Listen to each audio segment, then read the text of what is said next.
ប់និងរបួសជាច្រើនអ្នកក្រោយបាញ់ប្រហារជាង10គ្រាប់នៅកណ្ដាលក្រុងបាត់ដំបង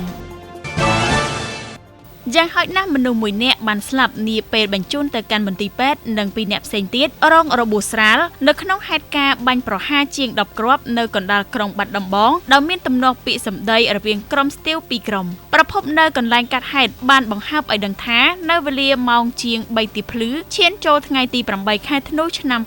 2022នៅចំណុចផ្លូវលេខ1ក្បែរវេទិកាអ៊ុំទូកទល់មុខធនាគារ Bradbank Cambodia PLC សាខាខេត្តបាត់ដំបងស្ថិតនៅក្នុងភូមិព្រែកមហាទេពសង្កាត់ស្វាយប៉ោក្រុងបាត់ដំបងមានករណីឆ្លោះប្រកែកគ្នារវាងក្រុមស្ទាវ2ក្រុមដែលភាគីម្ខាងមានកាំភ្លើងបានបាញ់ប្រហារទៅលើភាគីម្ខាងទៀតជាង10គ្រាប់បណ្ដាលឲ្យយុវជន3នាក់រងរបួសធ្ងន់ស្រាលត្រូវបានបញ្ជូនទៅសង្គ្រោះបន្ទាន់នៅមន្ទីរពេទ្យបង្អែកខេត្តបាត់ដំបងហើយក្រោយមកក្នុងចំណោមយុវជន3នាក់ក្នុងនោះមានម្នាក់បានស្លាប់ពេលបញ្ជូនទៅដល់មន្ទីរពេទ្យផងដែរប្រភពដដែលបានបន្តថាក្រោយមានការបាញ់ប្រហាររួចមកក្រុមជនសង្ស័យបានជិះរថយន្តគេចខ្លួនបាត់ស្រមោលអស់បន្ទាប់មកសមត្ថកិច្ចក្នុងមូលដ្ឋានបានចុះមកប្រមូលវត្ថុតាងនិងដាក់កម្លាំងស្រាវជ្រាវស្វែងរកក្រុមជនដៃដល់ដើម្បីយកមកផ្ដន្ទាទោសតាមផ្លូវច្បាប់